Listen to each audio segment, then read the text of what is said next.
और वहीं बीजेपी दिल्ली प्रदेश अध्यक्ष आदेश गुप्ता मयूर विहार के सनातन धर्म मंदिर में पूजा अर्चना करने पहुंचे, जहां उन्होंने नाग पंचमी के मौके पर नाग देवता की पूजा अर्चना की। जिसके बाद आदेश गुप्ता ने रामवीर बिधुड़ी के साथ एक प्रेस कॉन्फ्रेंस कर केजरीवाल सरकार पर जमकर निशाना साधा।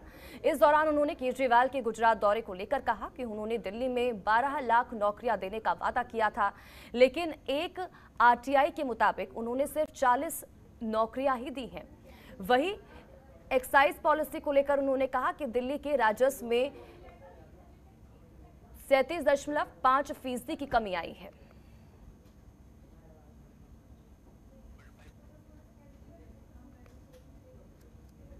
कुल मिलाकर ये जो नई एक्साइज पॉलिसी है उसमें एक और रेवेन्यू बढ़ा है। दूसरी ओर एक चौंकाने वाला तथ्य है कि इस दौरान उसी कैबिनेट रिपोर्ट में यह भी कहा गया है कि नंबर ऑफ बोटल्स की जो सेल है वो ज्यादा हुई है। तो दोनों चीजें विरोधाभासी है। एक तरफ वो रेवेन्यू लॉस की बात कर रहे हैं, दूसरी तरफ जो सेल हुई है नंबर ऑफ बोटल्स की, नंबर ऑफ वॉल्यूम की, वो ज्यादा हुई है। इसका सीधा अर्थ है कि कहीं ना कहीं दिल्ली सरकार के खजाने को गलत तरीके से रेवेन्यू लॉस किया गया, लूटा गया, एक्साइज में चोरी की गई है और शराब माफिया को फायदा पहुंचाया गया है। और ये साफ है कि 2 महीने में एक्सटेंशन देके उनको अधिक फायदा पहुंचाया गया है। ये भी फायदा है। और ये पहला नहीं है, जब से शराब पॉलिसी ये नई लाए है तब से लगातार वो फायदा पहुंचा रहे हैं।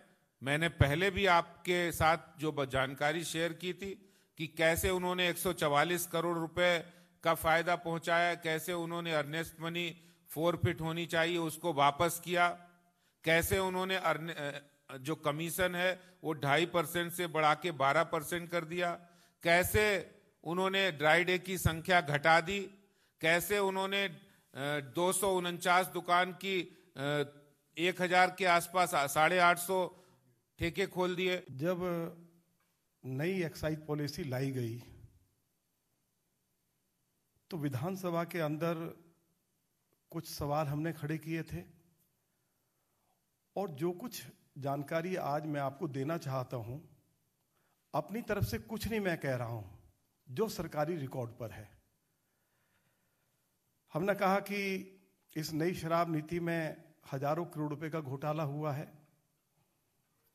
दिल्ली के deputy chief minister Manish Sisodia ने हाउस में कहा कि इस नई शराब नीति से हर साल दिल्ली सरकार को 10,000 करोड़ रुपए की आय होगी। यह मनीष सिसोदिया ने हाउस में कहा। दूसरी बात उन्होंने कही, क्वालिटी बहुत अच्छी होगी, महिलाओं को, युवाओं को आसानी से शराब सुलभ हो सकेगी। अब सरकारी रिकॉर्ड क्या कह रहा है? 2022-23 की जो पहली तिमाही है उसमें सरकार को 2375 करोड़ रुपए का रेवेन्यू आना था। और आपको यह जानकर हैरानी होगी कि कितना रेवेन्यू आया है।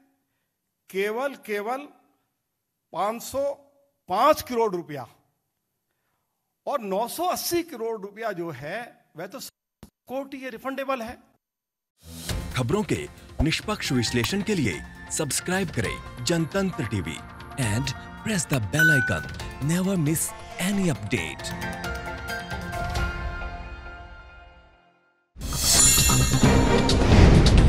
डाउनलोड कीजिए जनतंत्र टीवी ऐप को, जो कि अवेलेबल है गूगल प्ले और ऐप स्टोर पर। अधिक जानकारी के लिए अभी डाउनलोड करें।